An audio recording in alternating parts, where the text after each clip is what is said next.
This is the Whole Care Network.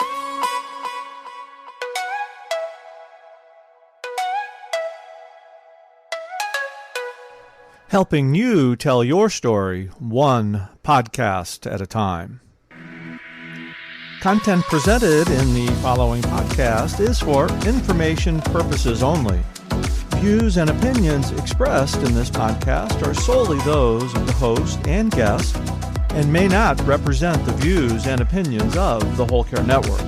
Always consult with your physician for any medical advice, and always consult with your attorney for any legal advice. And thank you for listening to the Whole Care Network.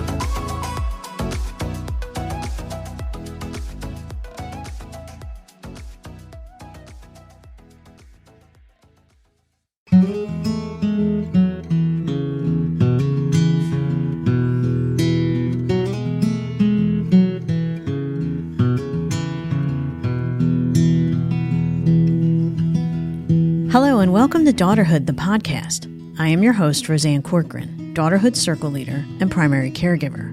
Daughterhood is the creation of Ann Tumlinson, who has worked on the front lines in the healthcare field for many years and has seen the multitude of challenges caregivers face.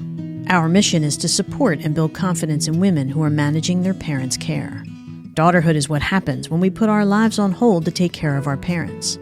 We recognize this care is too much for one person to handle alone. We want to help you see your efforts are not only good enough, they are actually heroic. Our podcast goal is to bring you some insight into navigating the healthcare system, provide resources for you as a caregiver as well as for you as a person, and help you know that you don't have to endure this on your own. Join me in Daughterhood. I'm delighted to welcome back to the podcast Dr. Barry Jacobs, and equally excited to welcome his co-author and wife, Dr. Julia Mayer. Dr. Barry Jacobs is a clinical psychologist, family therapist, author, and principal at Health Management Associates, a national healthcare consulting firm. He's the author of the Emotional Survival Guide for Caregivers and has been a trusted voice for caregivers through his long-running AARP.org advice column. Dr. Julia Mayer is a clinical psychologist with over 3 decades of experience supporting women in caregiver roles, as well as those with troubled marriages and histories of sexual trauma. She's the author of the novel A Fleeting State of Mind and co-host of the psychology and social justice podcast Shrinks on Third. Together, Barry and Julia have co-authored several AARP titles, and now they're back with their latest collaboration, the AARP Caregiver Answer Book. This compassionate and practical guide is a must-have for anyone navigating the caregiving journey. Today, we're discussing some of the topics in their book, covering common challenges in caregiving, breaking promises, dealing with guilt and burnout, the emotional realities of caregiving, and so much more. I hope you enjoy our conversation. Your new book, the AARP Caregiver Answer Book, is described as an easy-to-navigate, compassionate guide in question and answer format that answers all of the most commonly asked questions that come up through the course of the caregiving journey. And boy, is it ever. You've covered every conceivable question in all facets of caregiving. I have no doubt caregivers will refer to this book over and over again. Barry, you say in the book, it's important for caregivers to realize they are, in fact, caregivers. Why? Well, first off, Roseanne, thanks for having us, and thank you so much for your kind words about the book. That really means a lot to us. You are very welcome. So, the many caregivers don't identify themselves as caregivers. They identify themselves as good daughters, good wives, good sons, doing what family members have always done, particularly for older adults, and that is be there when they need them. And that's really how I think most people define family. The folks that you can really rely on when you can't rely on anybody else. The problem with not identifying yourself as a caregiver is that you then don't avail yourself of the many support services that exist for caregivers, which have developed over the past 30 years. And so maybe you don't reach out to your local area agency on aging to see you about caregiver support groups or any kind of reimbursement for caregiving related expenses. Maybe you don't go to different websites like the AARP website or the Daughterhood website and learn more about family caregiving. You don't think of yourself as having any special status. The other thing is that if you don't think of yourself as a caregiver, you don't often take into account that what you're doing is very stressful, because caregivers are typically stressed. I mean, the majority of caregivers have at least mild to moderate stress. It's just a hard job. And so it's through the defining yourself as a caregiver that you see this as a stressful role, and then are willing to seek out and use the support services that exist. I love that, because it's so true. Most people are like, well, I'm just taking my mom to the doctors. I'm just picking up my dad's prescriptions. And it's like, no, it's so much more than that. And it also adds to that stress that we feel, that we may not realize why we're feeling it because we're doing all these things. Yeah. I mean, that's absolutely the case. I mean, I think we, in many ways, minimize what we do. And what we do is sort of gradual and insidious. We'll pick up prescriptions once, and then soon we're picking up prescriptions every week. And soon we're picking up, one day we're dropping dinner off once, and then we're doing it 4 times a week. And it accumulates over time. The stress accumulates over time. And it's only where it takes a while for people to sometimes hear from other people, you're a caregiver now, and they were kind of shocked, like, what do you mean I'm a caregiver? Right. But they are a caregiver at that point, for sure. Yeah. Julie, it's important for us to feel our feelings. And yet, how do we deal with those feelings of frustration and anger, and then the guilt and the shame we feel about feeling those feelings afterwards? Well, I don't know any caregivers who don't feel those feelings. Mm-hmm. So I think it's just human nature. So we have to just kind of say, it's okay to have our feelings. As a matter of fact, you probably had those feelings about your care receiver, whether it's your mom, your dad, your spouse, way before they needed care. They were frustrating just because you were near them, So now there's no reason why you wouldn't also feel frustrated. So it's just a matter of how you manage it. A lot of times we don't manage it well because we don't get enough support and we're not doing enough self-care. And then we end up feeling guilty because we've yelled at the person we're taking care of that we're supposed to be so, loving toward. And we are loving toward them. And we yelled at them before they needed care. And we may yell at them again. So it's really just do your best, Yeah. There's no may about it. You will yell at them again, or at least use a harsh tone at times, because you're stressed, and because this could be really an irritating job that you have to do, whatever it is. But that's okay. What goes along with the frustration and sometimes the anger is lots of love and care and dedication. Don't forget about those pieces. They're more important. Well, and I think we do forget about those. I think I used to get so frustrated, and then I used to have the Dammit dolls. Did you ever see the Dammit dolls? They have long legs. They have real long legs, and they have a puffy body. And you grab them. The idea is that you grab them by the legs and you just beat something with it.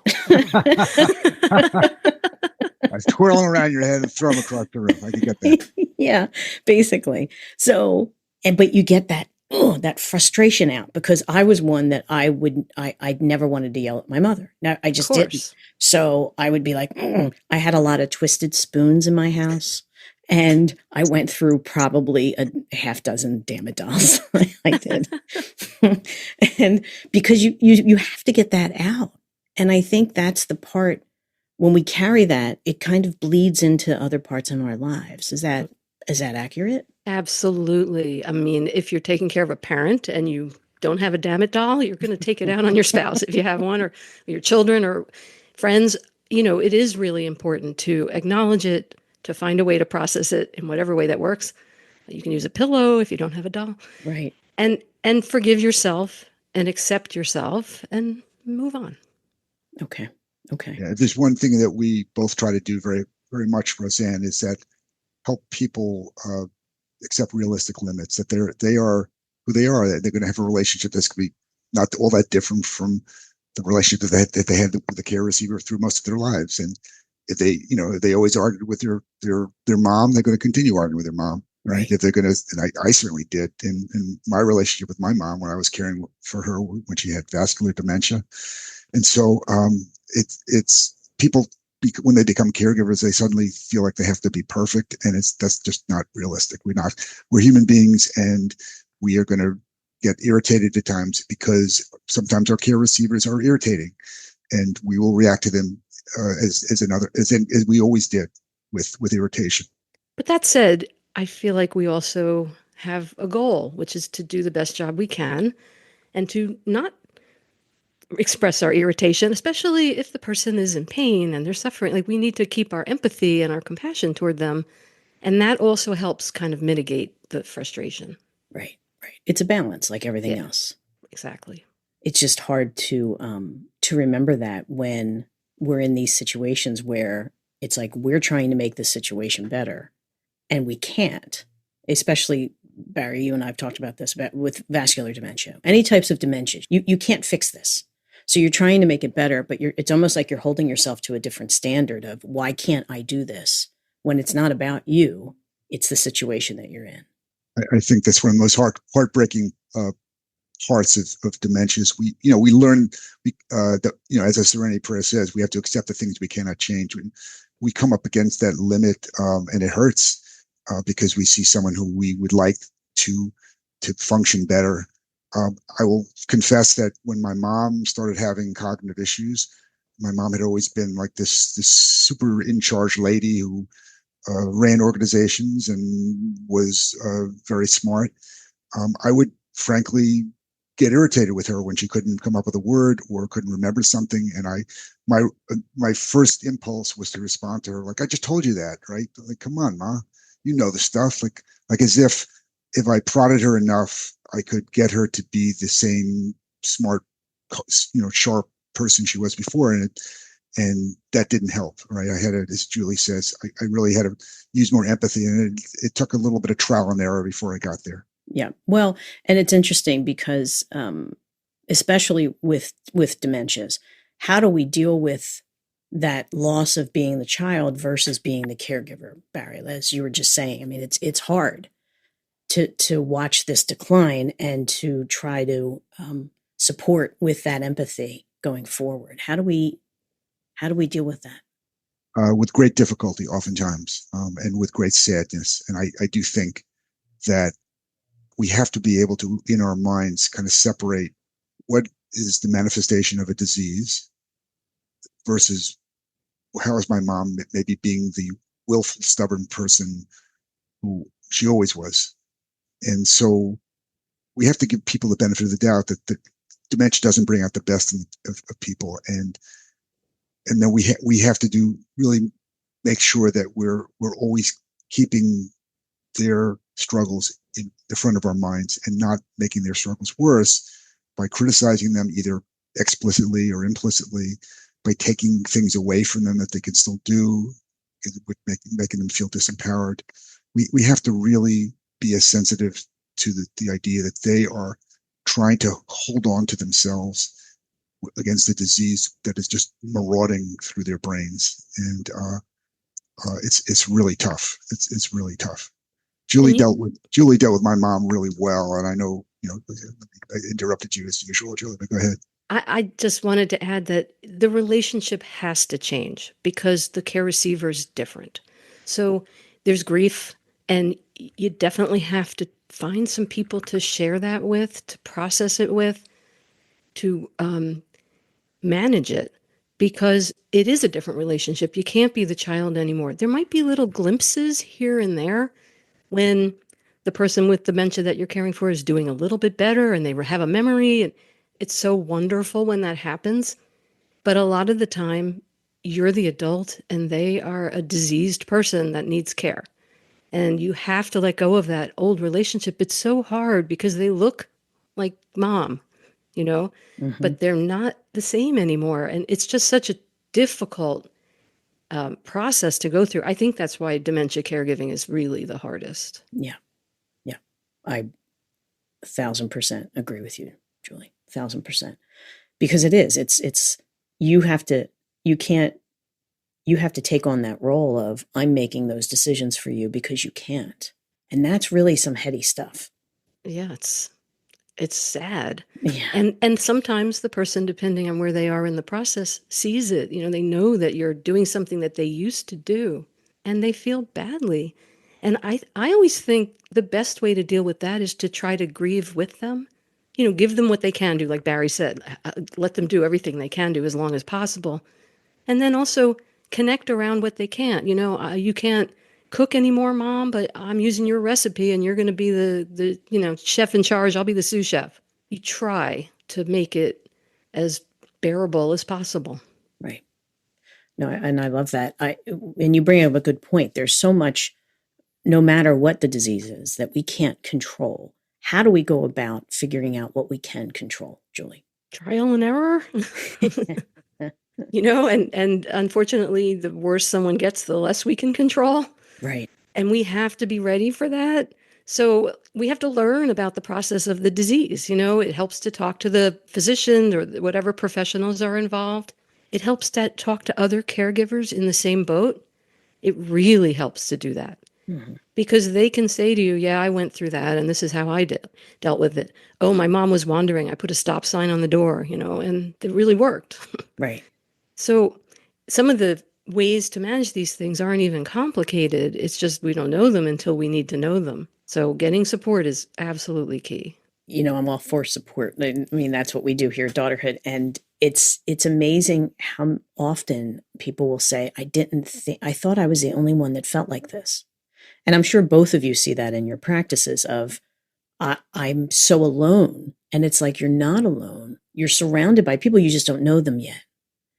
And, I'd love to talk about the importance of support and accepting that help and being around people that understand it. Barry, how do you get people to even open up the possibility of saying, I am going to go with these strangers that will then become part of my care team? How do you get them to accept that, or at least try it? In terms of the first question, I think if people think about it, they are not the only person in their family. They're not the only person in their social circle, their church congregation who has gone through this.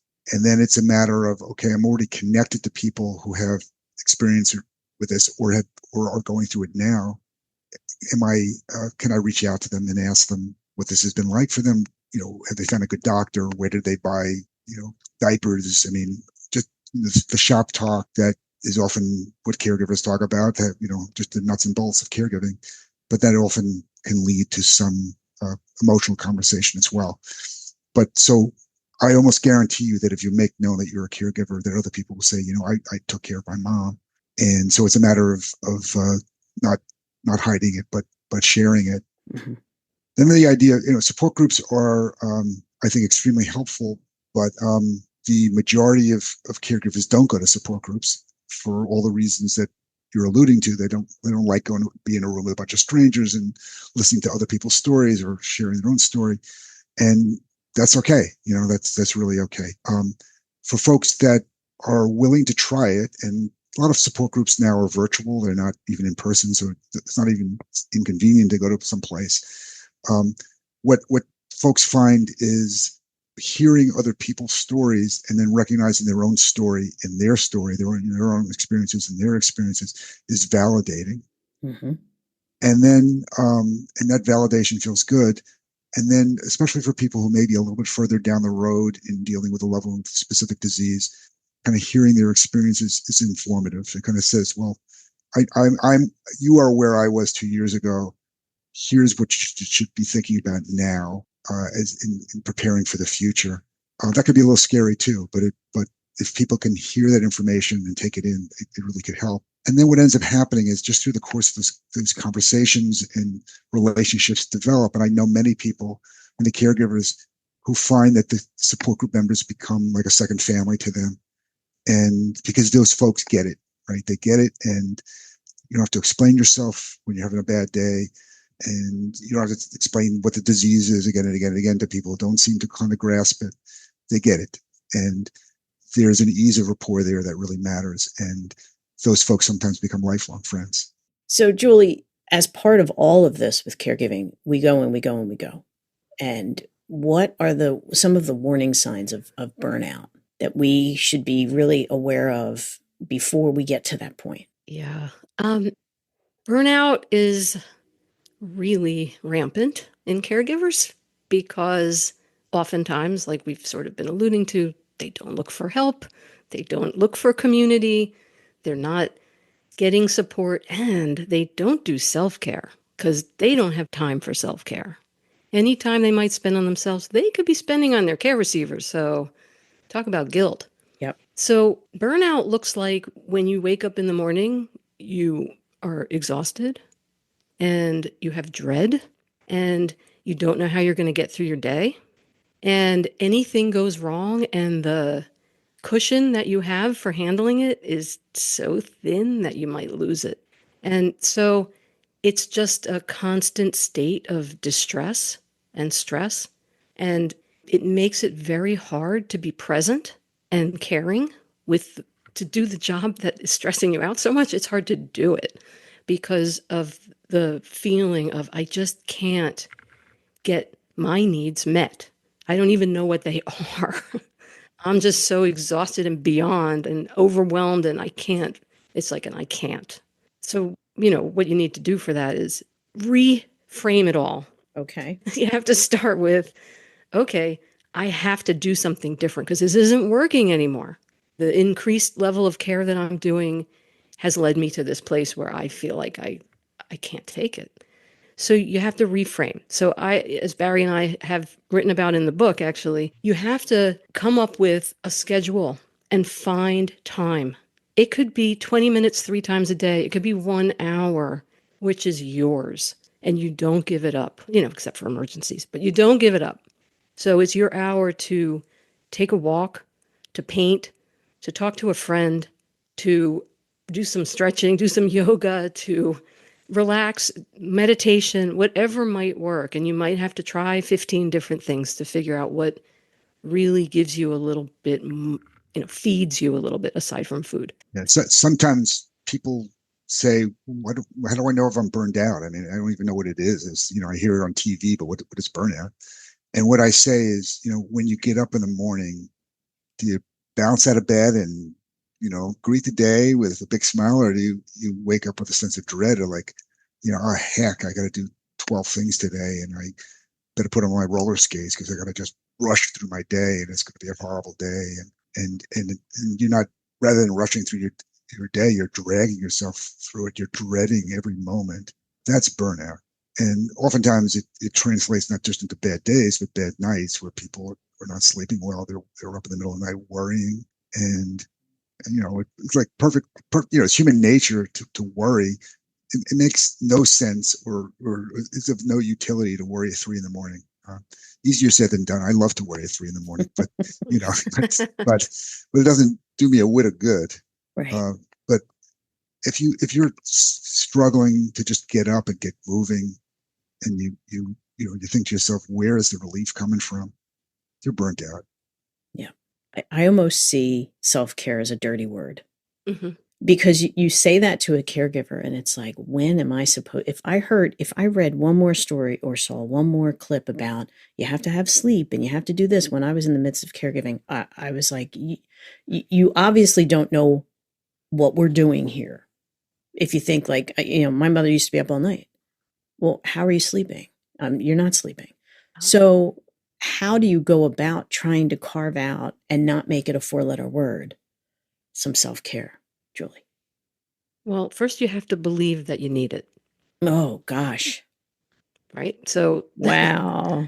So you have to understand that you are dealing with burnout, and that and this is a really long road you're on. So you can't just sprint your way through, roller skates or not. You have to manage it.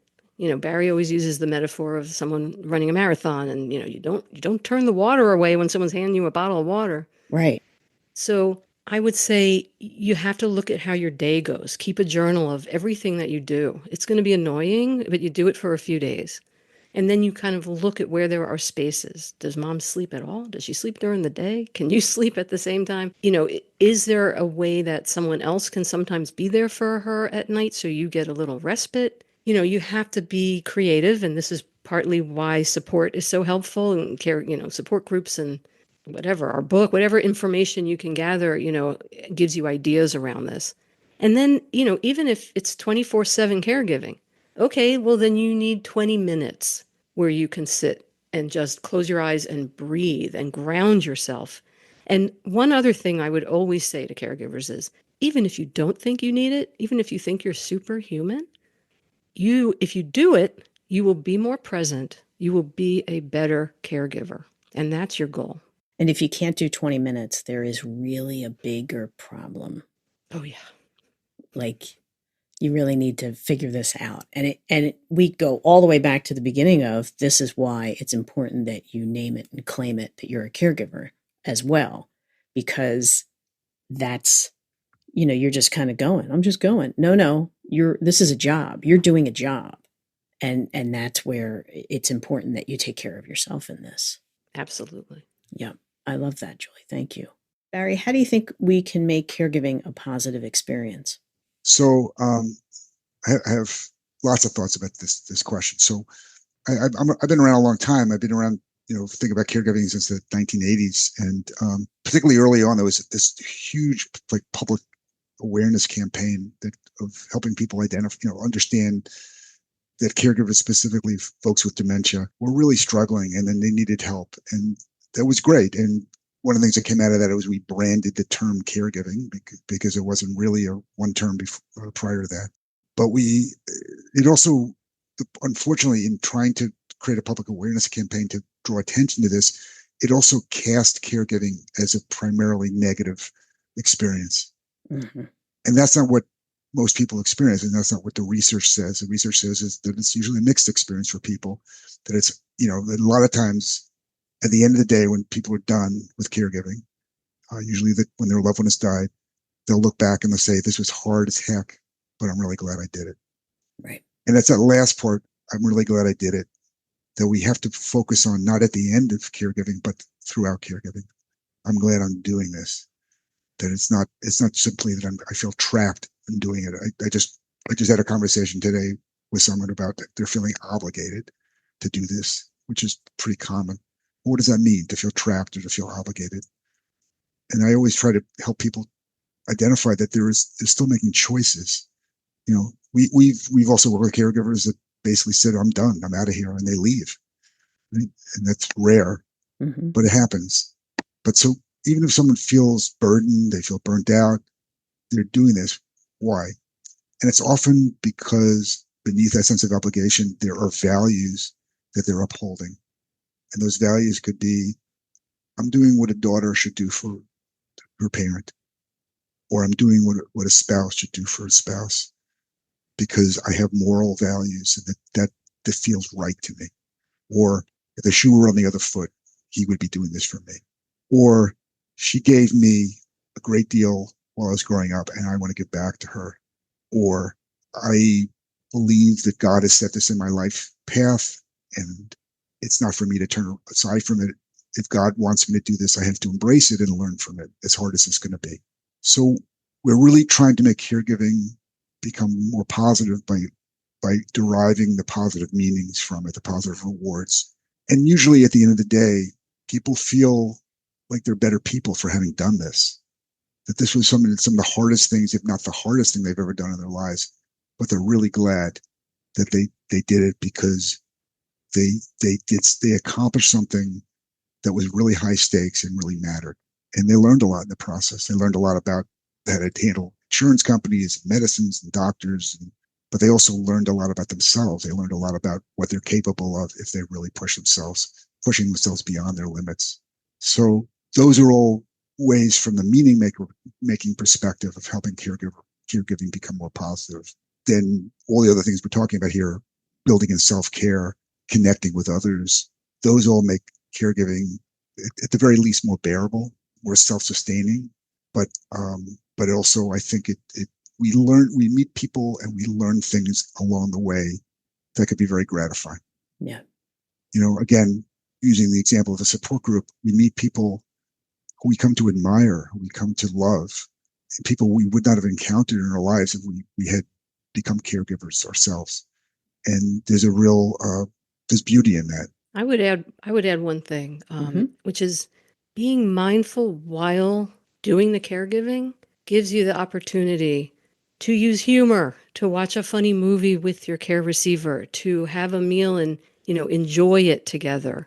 You look for places where you can find joy in the caregiving. You might have to look hard. You might have to make an effort, but that's also worth it, because this is the person you're caring for. You want to connect with them as much as possible until maybe you can't, they can't. So while you're there, you want to be aware that time is limited and that this is a special time when you are really important to them and they're important to you, and you make the most of it in whatever way you can. And that adds meaning too. I love that. Yes. And there are those moments where it's precious and it's sacred. And as hard as it is worth it. Yes. Fully agree with you.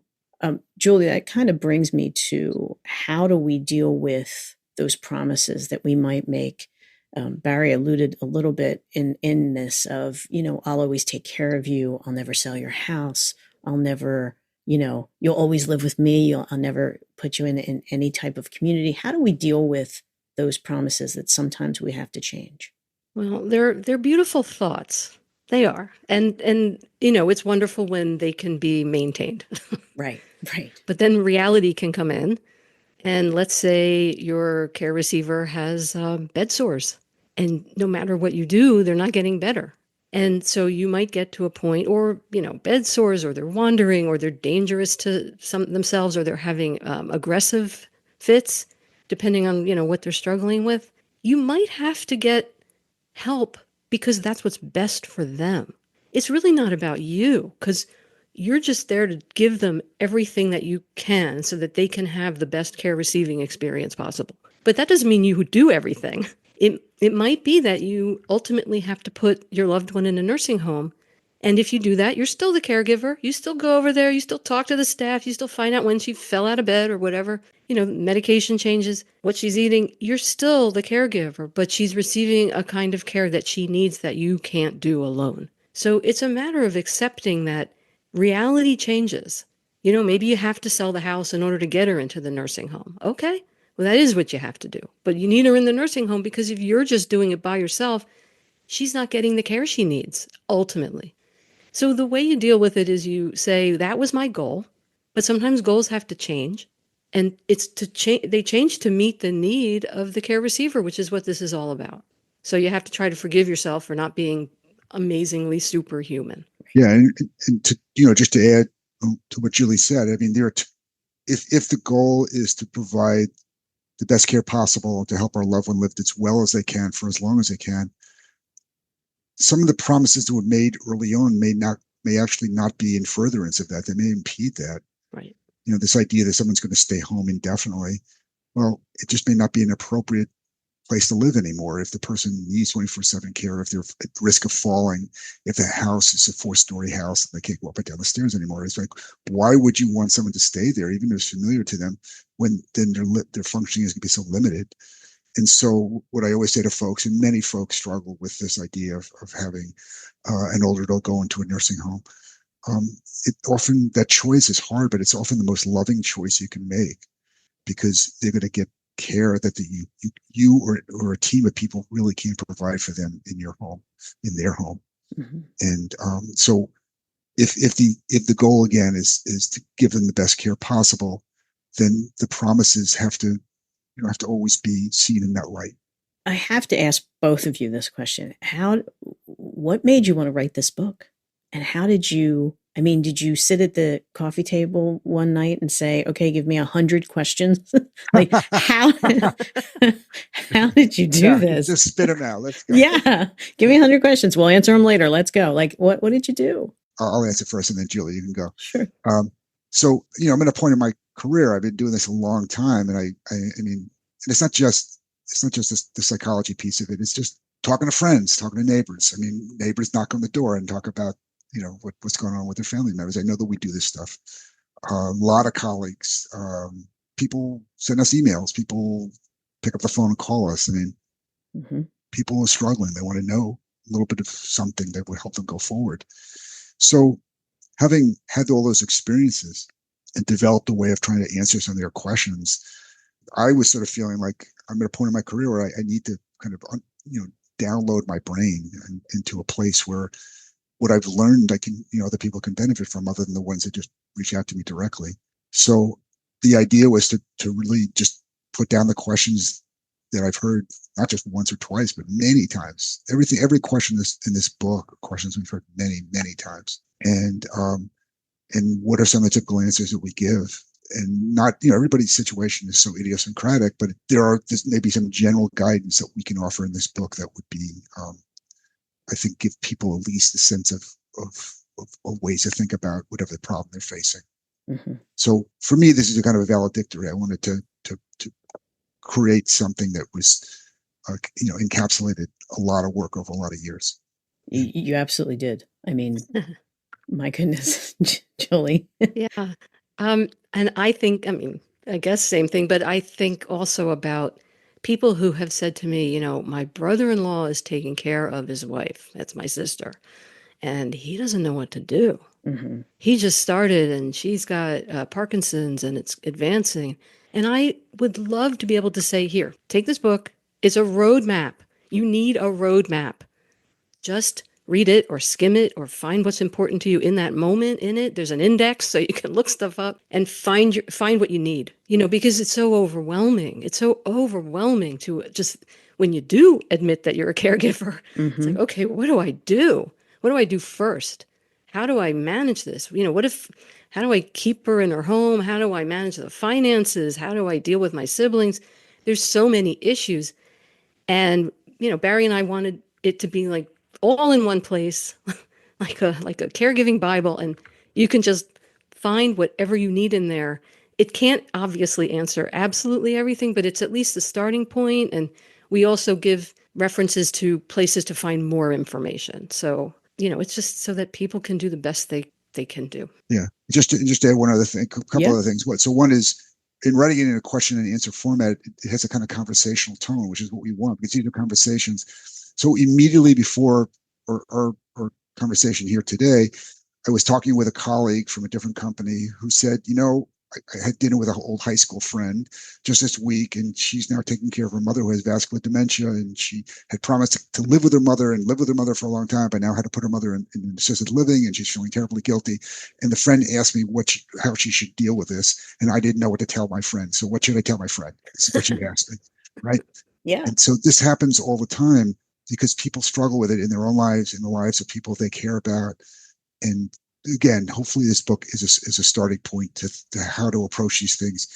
You have, and people on the podcast can't see this, but you have a sign in back of you in the office that says "You are enough," and by that, I take it to mean that applies this to caregiving. As a caregiver, what you are doing, however you do it, the care that you provide is enough. You are enough, and if through answering these specific questions, we can give them specific information, but also convey this idea that they can do this, that they are enough. That's what we want more than anything. You've done it. And when I was reading it, that's what I kept thinking. This is a caregiver Bible. And I don't know how AARP handles things, but if they could get this to every doctor's office so that when you leave and they say, oh, here's this book for you, that's life-saving. Because everything, from where the heck do I start to how am I paying for this to, okay, now we're at the end.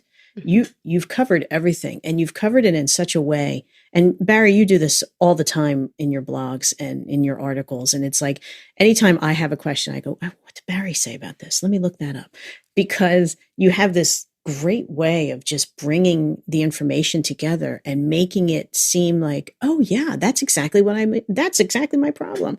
And you've done it in this book. The two of you have created this, Julie, you said roadmap. It is a roadmap. It is a roadmap. And it's one of those things that I think everybody will absolutely benefit from. And, kudos to the both of you for pulling this together, because you're going to help a lot of people. Well, thank you. That's our goal. You're really going to help a lot of people. Yeah, you make me emotional, Roseanne. You don't I'm want me sorry. to cry here. Sorry, Barry. That would be 2 in a row for me. It would be. Well, speaking of which, you and I spoke about the challenges of dealing with siblings, right? At one of my most downloaded episodes, by the way, because everybody has a sibling issue. So what are some of the things that you can say to siblings when it comes to caregiving? Almost like a say this and not that type of approach. Well, it depends. Depends on lots of things, what your relationship is with the sibling, where the sibling is.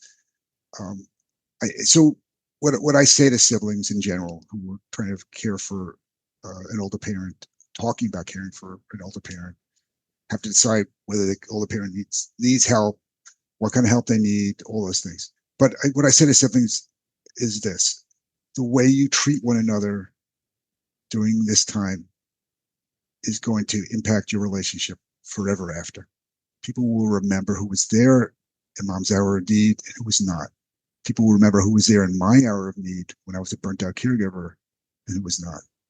And the idea is for folks to understand that the ramifications of their decisions, and they are decisions because they have choices, that they have long-term consequences, and that they should think very carefully about what kind of relationship they want with their siblings going forward. And hopefully they want stronger relationships and will find ways of working together. So I just got, earlier this morning, I just got off another call with the Italian-American family. You'll be happy to know. The second daughter, 3 daughters, living with her parents. Father has bad Parkinson's disease. Mother is just had heart valve replacement. She lives with them, and then she has one sister who lives nearby, and one sister lives in a different part of the country. Both sisters come and work, stop by, give a respite. There was such a wonderful coordination and cooperation among them. Wow. For their parents, but also for each other. These are 3 sisters that after their parents are gone are going to have stronger relationships. I have no doubt. I just want to say, that's not always the case. Yes. I call that an urban legend. Yeah, really, that's amazing. Yeah, that's great. I made up that story, by the way. They don't exist. Right. So, as a caregiver who has 3 siblings, and while we were going through caring for my dad, one of them lived far away, one of them had young children, and the other and I did most of the care. Mm-hmm. And we all talked. The best thing you can do is have as much communication as possible, even if someone's reluctant. The other thing is, your siblings. Like, I knew my brother in California was not gonna, he did what he could. He called, he came east. Is he the kind of caregiver I am? No. So, I can't get mad at him. Right.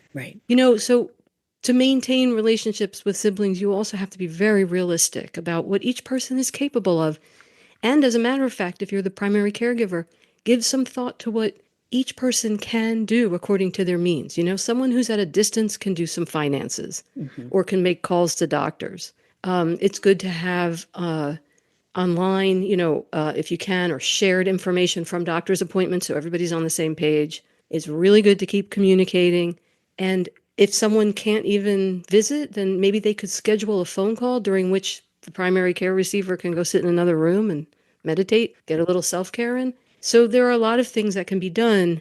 You just have to try to be as practical and realistic as possible with these people who are your siblings. You want to maintain as good a relationship as possible, no matter how much they contribute. Right. Well, and that leads us into how do you forgive that, and can you forgive when they aren't there? How do you do that, Julie? So, your siblings, and they're certainly imperfect, just like we all are. And so the goal is to forgive. Maybe you don't forget. Maybe you don't forgive their behaviors, especially if they were hostile or fighting over money with you, even though you were the primary caregiver. Who knows? People do all kinds of things. Yeah. And then around loss and, grief after somebody dies, people can be horrible. And so, you want to put that in a box, kind of. Okay, that's where they were, and they were not doing well. Everybody's got some mental health stuff, everybody does. So if you can rebuild, that's what you do. Life goes on. It's not that you forgive and forget. I don't even think it's possible. No. It's more like, I want to still try to have a relationship with this sibling. It may not be the best, might not be nearly as good as some of my friendships, but that's my sibling. So I can see his or her limitations, and I have to accept that, and we make the most of what we have. Okay. And like you brought up a good point. All caregiving ends. So when it comes to end of life, and we all know it's not linear, we all know, there can be, it can be sudden, or it can, take a while. And how are we dealing with that, those inevitable woulda, coulda, shouldas, and the ruminations, or I wish I would have done something different. How do we deal with that after the fact? Barry, if you want to take that one. Yeah, what I would say, Roseanne, is they are absolutely normal and expectable. Yeah. It's kind of human nature to do some Monday morning quarterbacking and thinking, well, what have I done this a little differently? Would the outcome have been different? Could mom still be alive today? That's the worst case scenario when people really feel like they're responsible for something terrible happening. Yeah. Um, those are normal thoughts, but the truth is these illnesses take their course. People live out their lives the best they can. Hopefully the time we had with them is on balance good, and hopefully we feel on balance that we did as well as we could by them. And as we keep saying, we're all human, we're all imperfect. We're going to make mistakes. We're going to get irritated when we shouldn't. We're going to forget to pick up medicine we should. We're going to drop, let somebody fall. We should have caught them. Those are all, in the long run, they all come out in the wash. We were as loving as we could be, given our own constraints as human beings and the limitations of the time we had together with that person. And then don't forget to think about all the good times. There has to have been some. Right. It's hard to access that sometimes when you're finished because you're so caught up with that responsibility. Yeah, when you're beating yourself up, you're not thinking about the good stuff. No. Exactly. So stop beating yourself up. And remember, it's a long road and you did your best and you should feel proud of yourself. And you learned a lot and you should feel like you have new competence and confidence. And, it's a life cycle and you stuck with what you were doing. You were dedicated to it. And, was it perfect? It's never perfect. Were there horrible times? Of course there were. That's how it works. But you focus on that it was meaningful, that it gives you all sorts of good feelings that you did this and that you did gain meaning from it. And you had this relationship with the care receiver that was really important. And, that's what we want people to take away. Pat yourself on the back. I did my best. I deserve, some applause here. Absolutely. A lot of applause. All right. Final 2 questions. And to both of you, what advice would you give to a caregiver who's listening and just starting on this journey? Julie, you can go first. You need a roadmap. Mm-hmm. And we've got one for you. Yeah. Mm-hmm. And just gather information, talk to other people. You're in at the beginning, so you need to learn. And don't be afraid of learning and don't try not to be overwhelmed. Do it step by step. You will get there. Do not expect too much of yourself. Take your time. Okay. Barry? I agree with the things that Julie said. I would add, find some fellow travelers along the way, stay connected. And this is it's such a cliche to say it's a journey, but it really is. Whether we use a marathon metaphor or not, this is going to go on for months and years. You got to pace yourself. You're going to see things along the way that you're not expecting. You're going to be bored at times. You're going to be overwhelmed at other times. This will be something you're not going to forget. And the other piece of advice I would offer is, and this is only because I believe in writing as a therapeutic tool. Yes. Keep a journal. I kept a journal where I only wrote things down occasionally whenever I felt moved to. I go back and read it, and I don't even remember some of the things that happened. And I say, oh my God, that was awful. Right. How did I get through that day? Yep. But I also see what I gained along the way. It gives me a perspective that I think I would lose if I was just trying to remember it from memory alone. Yeah, I totally agree with you. My last question would be, what advice would you give to a caregiver who's been doing this for the last 5, 7, 10 years and is trying to figure out how to keep going? Well, I would say you should feel really good about your dedication and proud of yourself and recognize how hard it is and make sure you've got people on the journey with you, people to talk to, people even to complain to, not your care receiver, but, other people. Right. It is kind of an overused term, but self-care, do things for yourself that make you feel good. If you can include the care receiver in those things, great. But you might need to do it separately and you need to make sure that you have some joy in your life. Joy is absolutely crucial to keep going. Barry? I would add, you need respite. I mean, respite is a term that gets thrown around a lot. And it doesn't mean that you're taking like a semester sabbatical, like an academic, and you go to Europe for 3 months, but it means maybe you need to recharge your batteries and step back a little bit. The other thing I'm going to say, and this is going to sound a little bit counter-paradoxical or counterintuitive, is what I mean. Go out of your way to help other caregivers, and sometimes a nice forum for that is the caregiver support group, where you're the veteran, you've been doing this 5 or 7 years, and new folks are coming in and they're wide-eyed and bushy-tailed, and because when you guide other caregivers, when you take that on as a kind of mission of, to add on top of the mission you already have, you gain greater appreciation for what you have learned along the way and how much value that is to other people. And when you help them, you help yourself. A big thank you to Drs. Barry Jacob and Julia Mayer for being my guests today. For more information about Barry and Julia and their new book, the AARP Caregiver Answer Book, check out their website, loveandmeaning.com. And you can also find their book anywhere books are sold. I hope you enjoyed our podcast today. Head over to daughterhood.org and click on the podcast section for show notes, including the full transcript and links to any resources and information from today's episode. You can find, subscribe, and review us on Apple Podcasts or anywhere you listen to your podcasts. You can also connect with us on Facebook and Instagram at Daughterhood. There you can discover our various circles and subscribe to our newsletter for updates. Feel free to message me on any of these sites and let me know what issues you may be facing and would like to hear more about. Or even if you just want to say hi, I'd love to hear from you. Also, a very special thank you to Susan Rowe for our theme music, the instrumental version of her beautiful song, Mama's Eyes, from her album, Lessons in Love. I hope you found what you were looking for today.